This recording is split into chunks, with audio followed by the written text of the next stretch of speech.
साधनाचं शिक्षण पूर्ण झालं त्यामुळे तिच्या वडिलांनी विचार केला की हिचं लग्न लावून द्यावं।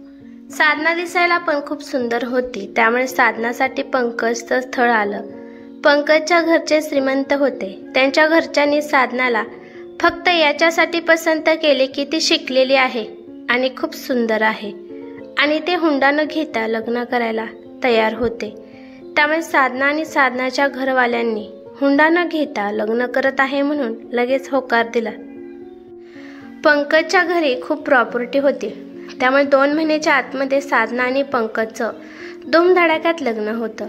लग्न झाल्यावर 2-3 दिवसातच सासरचे तिला खरं रूप दाखवू लागले।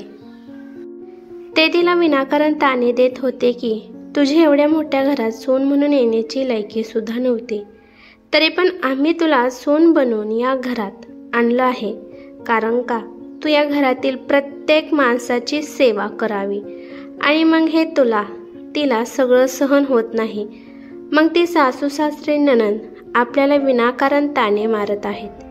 त्यामुळे तिने आपल्या नवऱ्याला पंकजला सांगितलं, परंतु पंकजची तर त्याची तर वेगळीच दुनिया होती। तो वेगळ्या धुंदीतच असायचा। पंकजचं बाहेर लग्नाच्या आधीपासूनच अफेअर होतं, त्यामुळे कोणतीच मुलगी त्याच्यासोबत लग्न करत नव्हती आणि त्यामुळेच त्यांनी पंकजच्या गरिबाच्या घरातील साधनासोबत लग्न लावून दिलं होतं। त्यांच्या घरच्यांना वाटलं की लग्न झाल्यावर पंकजमध्ये सुधारणा होईल, परंतु हळूहळू साधनाला कळाले की बाहेर पंकजचं अफेअर चालू आहे। पंकज कॅरेक्टरलेस माणूस होता। पंकज रात्र घरी येत नव्हता, कारण का पंकजकडे खूप पैसा होता। त्यामुळे क्लबमध्ये जाऊन पार्टी वगैरे दारू वगैरे पिऊन उशिरा घरी यायचा। लग्नाला आठवडा झाल्यानंतर पंकज लगेच साधनाला हाणू मारू लागला। साधनाच्या घरी लग्न न झालेली एक नणंद होती आणि सासू, या दोघींना साधना सांगू लागली की मला पंकज रोज संध्याकाळी मारत असतो, परंतु नणंद आणि सासू उलट तिला दोष देतात की घरात छोटं मोठं चालूच असतं आणि तू लगेच सगळ्यांना सांगत बसत आहे। तू तुझ्या बेडरूममधल्या गोष्टी तुझ्यापाशीच राहू दे। कंटाळून एकदा साधनाने तिच्या माहेरी सांगितलं, परंतु आई म्हणाली की हे बघ मुली, प्रत्येक मुलीला आपल्या सासरी काही ना काही भोगावेच लागते। आता जर सोसलं तर पुढचं आयुष्य चांगलं जातं। मी पण सोसलं आहे, त्यामुळे तर आता माझा संसार कडेला आला आहे। तर आपण सोचलंच नाही तर आपलं आयुष्य कडेला जात नाही।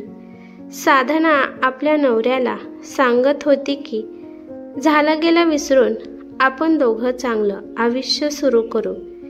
जे तुमचं अफेअर आहे त्याला सुद्धा मी विसरायला तयार आहे। परंतु पंकजला हे मान्य नव्हतं, पण मला ज्ञान शिकवत आहे म्हणून तो उलट साधनालाच मारत होता। त्यामुळे साधनाला या गोष्टीचं खूप वाईट वाटत होतं। लग्नाच्या 5-6 महिन्यानंतर साधना प्रेग्नेंट झाली। एक दिवस बेडरूममध्ये पंकज एका मुलीबरोबर व्हिडिओ कॉलवर बोलत होता, तर साधना फक्त एवढीच म्हणाली की ही मुलगी कोण आहे। त्यावेळेस साधनाच्या पोटात 2 महिन्याचं बाळ होतं, परंतु पंकजला प्रश्न विचारल्यामुळे खूप राग येतो आणि तो तिला ढकलून देतो आणि लाथ्या बुक्क्यांनी तिला मारायला सुरुवात करतो। त्यामुळे साधनाच्या पोटात असणारे बाळ मरून जाते। साधना खूप डिप्रेशनमध्ये जाते। ती विचार करते की इथं माझं पूर्ण आयुष्य जात नसतं। असंच 1 वर्ष पूर्ण होतात, तरी पण साधनाच्या आयुष्यात कोणताच बदल येत नाही। 1 वर्षानंतर अजून साधनाला दिवस जातात, परंतु पंकजला बाळ नको होतं। तर तो म्हणतो की तू जाऊन अबॉर्शन कर, मला बाळ नको आहे। तू काही पण कर, गोळ्या खा, नाही तर काही पण कर, परंतु जर तू ह्या बाळाला ठेवलं तर माझ्यासारखा वाईट दुसरा कोणीच नाही। साधना म्हणाली की तुम्ही असं का बोलत आहात, तुम्हाला बाळ नको आहे का? तर पंकज म्हणतो की मला आता माझ्या बहिणीचं लग्न करायचं आहे आणि आताच मला बाळासाठी खर्च करायचा नाही. साधनाला कळालं की पंकजचं घरच्यांनी फक्त समाजासाठीच माझ्यासोबत लग्न केलं आहे, की समाजात फक्त पंकजला बायको आहे आणि त्या घरात सगळं व्यवस्थित चालू आहे. पण पंकजचं बाहेर अफेअर अजूनच वाढलं होतं. एक वेळेस पंकजने विनाकारण साधनाला मारलं, परंतु साधनाने स्वतःला वाचवलं आणि जाऊन पोलीस स्टेशनमध्ये त्याची कंप्लेंट दिली. त्यामुळे ती नंतर तिच्या माहेरी जाते. परंतु साधनाचे आई वडील तिच्यावर खूप रागवतात. साधना म्हणते की मी तुम्हाला ओझं बनवून तुमच्यावर कधीच राहणार नाही. मी अभ्यास करेल, काम करेल, पैसा कमवेन, परंतु तुम्हाला कोणताच त्रास देणार नाही. अगं पण तू प्रेग्नेंट आहे आणि तू तुझ्या नवऱ्याच्या बाबतीत कंप्लेंट पण दिली आहे. मग मी काय करू आई? तो माझ्या ह्या पण बाळाला मारून टाकणार आहे. पंकज जमानातवर घरी येतो. त्याच्या घरी जाऊन साधनाचे वडील त्याला समजवतात. पंकजच उलट म्हणतो की तुमचीच मुलगी खोटारडी आहे. ती काय बोलते, मी कसा पण वागणार, मी माझ्यात बदल करणार नाही. तुमच्या मुलीला या घरात कशाचीच कमी नाही. घरात पैसे आहेत, खायला प्यायला सगळं आहे, घालायला कपडे आहेत, तरी पण ती तिच्या नवऱ्याच्या पर्सनल लाईफमध्ये इंटरफेअर का करते? परंतु साधनाचा विचार असा असतो की मी त्या घरात त्याची बायको म्हणून राहणार आहे आणि त्याला वाटत आहे की मी त्याची मोलकरीण म्हणून त्या घरात राहावं. मी त्याच्या बाबतीत काहीच विचारू नये आणि हेच साधनाला नको होतं. साधनाच्या आई वडिलांना वाटत होतं की काही पण करून साधनाने त्या घरी जाऊन परत नांदावे, कारण घरी अजून साधनाचा लहान भाऊ आणि लहान बहीण होती. परंतु साधनाने विचार केला होता की परत त्या घरात जाणार नाही. हळूहळू त्या दोघांचं भांडण एवढं वाढतं की त्या दोघांचा घटस्फोट होतो आणि घटस्फोटानंतर पंकजकडून साधनाला थोडेफार पैसे मिळतात आणि मग नंतर साधनाला एक मुलगी होते. ही बातमी साधना आपल्या नवऱ्याला दुसऱ्यांकडून सांगते. तरी पण पंकज आणि पंकजचे घरचे तिला पाहायला येत नाहीत. हळूहळू एका कंपनीमध्ये साधना जॉब करू लागते. परंतु एके दिवशी तिला तिच्या मैत्रिणीची भेट होते आणि तिची मैत्रीण श्वेता प्रायव्हेट स्कूलमध्ये टीचर होती. श्वेता म्हणते की तू तुझं पुढचं शिक्षण कर, मग तुला स्कूलमध्ये मी टीचर म्हणून जॉईन करते. साधनाची आई तिला हेल्प करत होती, परंतु तिला ताने तर ऐकावेच लागत होते. कसं तरी करून साधनाची मुलगी आता 2 वर्षाची झाली. साधनाने BEd पण पूर्ण केलं. मग मुंबईमध्ये श्वेता राहत असते आणि तिथं जे तिला घटस्फोटानंतरचे पैसे भेटले होते ते पैसे घेऊन ती तिकडे शिफ्ट होते. श्वेता त्या प्रायव्हेट शाळेमध्ये टीचर होती. श्वेता आणि साधना मिळून त्याच शाळेत टीचर बनून शिकवू लागतात. साधना तिच्या लहान बहिणीला आपल्यासोबत मुंबईला घेऊन येते, कारण का शाळा शिकत शिकत लहान बहीण माझ्या मुलीला पण लक्ष ठेवेल. हळूहळू साधनाची मुलगी पण मोठी होऊ लागते. तिचे घरचे सांगत होते की साधना तुझं अजून वय आहे, तू दुसरं लग्न कर. तर साधना म्हणते की मला दुसरे लग्न करून मला अजून नरकात जायचं नाही. असे दिवसाबरोबर दिवस जातात. 5-6 वर्ष होतात. तरी पण पंकज आपल्या बायकोला किंवा आपल्या मुलीला भेटण्याचा प्रयत्न करत नाही. नंतर साधनाला कळाले की पंकजने घटस्फोटाच्या 1 महिन्यानंतरच लगेचच लग्न केले होते. ज्या स्कूलमध्ये साधना मुलांना शिकवत होती त्या स्कूलमधील प्रिन्सिपल आजारी पडते. तर मग ते प्रिन्सिपल म्हणते की मला 6 महिने तरी बेड रेस्ट घ्यावाच लागेल. तर 6 महिन्यासाठी स्कूलची कोणती टीचर प्रिन्सिपल होण्यासाठी योग्य आहे त्यांनी अप्लाय करावे. त्यामध्ये साधना पण अप्लाय करते. मग सगळं पाहून साधनाला त्या स्कूलमध्ये प्रिन्सिपलच्या जागेवर घेतात आणि त्यावेळेस नवीन ॲडमिशन ओपन सुरू झालेले असतात, त्यामुळे नवीन मुले ॲडमिशनसाठी येत असतात. ॲडमिशन घ्यायच्या आधी तो मुलगा आणि त्याचे पेरेंट्स यांचे इंटरव्ह्यू प्रिन्सिपल साधना घेत होती. 2-3 दिवस साधना पेरेंट्स आणि स्टुडंटचे इंटरव्ह्यू घेत असते. एके दिवशी एक मुलगा, ज्याचं नाव हर्षवर्धन असतं, त्याचा इंटरव्ह्यू प्रिन्सिपल घेत असतात आणि तो मुलगा आता फर्स्टमध्ये जाण्यासाठी रेडी असतो. त्यामुळे आता त्याच्या वडिलांना बोलवण्यात येते. जेव्हा समोरून त्या मुलाचे वडील येतात, तेव्हा त्याला पाहून साधनाच्या पायाखालची जमीन सरकते आणि प्रिन्सिपलला पाहून पण त्या व्यक्तीच्या पायाखालची जमीन सरकते. कारण का, जी प्रिन्सिपल इंटरव्ह्यू घेत होती ती त्याची पहिली बायको साधना होती आणि त्या मुलाचे वडील प्रिन्सिपलचा नवरा होता आणि तो आपल्या मुलाचं ॲडमिशन घेण्यासाठी आला होता. साधनाला एवढ्या मोठ्या पदावर पाहून पंकज आश्चर्यचकित होतो. पंकजला विश्वासच बसत नाही की ही तीच साधना आहे.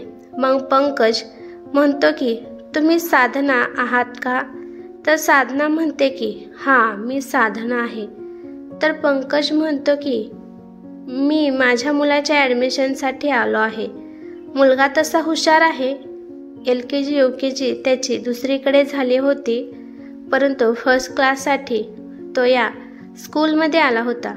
शेजारी पाजाऱ्यांच्या कटकटीपासून तो घटस्फोट झाल्यावर मुंबईमध्ये शिफ्ट झाला होता. साधना पंकजला म्हणते की तुमच्या मुलाचे ॲडमिशन इथं घ्यायचं आहे का? तर पंकज म्हणतो की हो, ॲडमिशन घ्यायचं आहे. पंकज म्हणतो की तू इथं कशी काय आली? तर साधना म्हणते की ते जाऊ द्या.